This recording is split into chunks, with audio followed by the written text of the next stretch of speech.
সাহসী, দেশপ্রেমিক, যোগ্য, তাদেরকে নিয়ে একটা সুন্দর দেশ করতে হবে।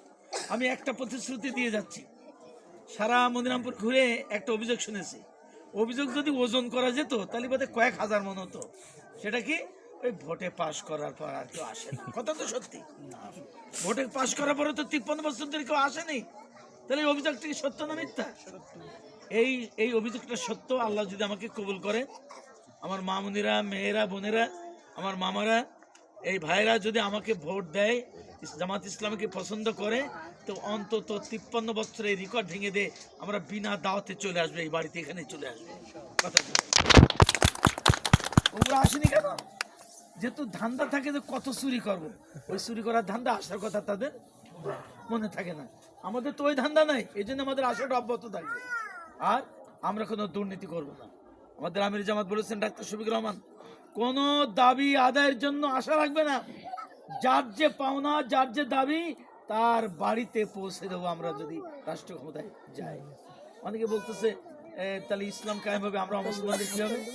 এটা যদি আতঙ্কের কারণ থাকতো, ইসলাম ধর্মেই বলা রয়েছে কোন ধর্মের পরে বাড়াবাড়ি করতে পারবো না, অত্যাচার করতে পারবো না।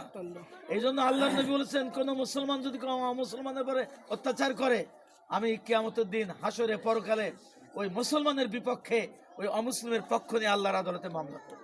এটা আমাদের মহানবী। এই জন্য ইসলাম কায়েম হলে কি হবে? নাগরিক যত সুবিধা আছে, একজন মুসলমানের যে পরিমাণ ভোগ করবে, একজন অমুসলিমও সেই পরিমাণ ভোগ করবে। আর আপনার ধর্ম আপনি পালন করবেন, তার যে নিরাপত্তা রক্ষার দায়িত্ব, সেটা ইসলামী সরকার।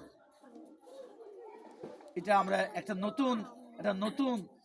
নতুন যেটা বাংলাদেশ দেখেনি কোনোদিন, এমন একটা সুন্দর বাংলাদেশ আমরা করতে চাই। এই জন্য সহযোগিতা যাচ্ছি। আর আমার কথা যদি এত বলার পরেও, রকম বলার পর যদি বিশ্বাস না হয়, তাহলে একটা অনুরোধ করবো। আমি অনেকে হেসে যাচ্ছে যে 53 বছর তো ভোট দিয়ে ভুল করে আমরা কিছু পাইনি। তার একটা মানে ভুল করে এই আপনাদের ভাগ্নে, আপনাদের ভাইটি, আপনাদের পিতৃত্ব চাচা, তাকে একবার ভোট দিই। 53 বছর তো ভুল করেছি, তার একটা ভুল করে দিয়ে দেখি জামাত ইসলাম কি করে। জামাত ইসলাম তো বাংলাদেশ চালায়নি, চালাইছে বড় 3টি দল বাংলাদেশ চালাইছে। দুর্নীতিতে ফার্স্ট হয়েছে, মন্দির ভেঙেছে, মানুষ খুন করেছে, চাঁদাবাজি করেছে, টাকা বিদেশি ব্যাংকে জমা করেছে। আমাদের বিদেশি ব্যাংকের টাকা জমা করার কোনো প্রয়োজন? আমাদের আমির বলেছেন আমরা কোনো ট্যাক্স ফ্রি গাড়ি চালাবো না। তার মানে মন্ত্রী হলে, এমপি হলেই ট্যাক্স ফ্রি গাড়ি বলেছেন আমরা। আচ্ছা, আমাদের দেশের কেউ যদি গাড়ি কেনে, সে কি ট্যাক্স ফ্রি গাড়ি পায়? তো নাগরিক যে সুবিধা ভোগ করে, একজন এমপিও সেই সুবিধা ভোগ করতে হবে, কোনো অতিরিক্ত সুবিধা ভোগ করতে পারবে না। তো এই জন্য আজানও হয়ে গেছে, যে নামাজ পড়তে হবে। এই জন্য আমি সবাইকে দোয়া চাচ্ছি, আশীর্বাদ চাচ্ছি।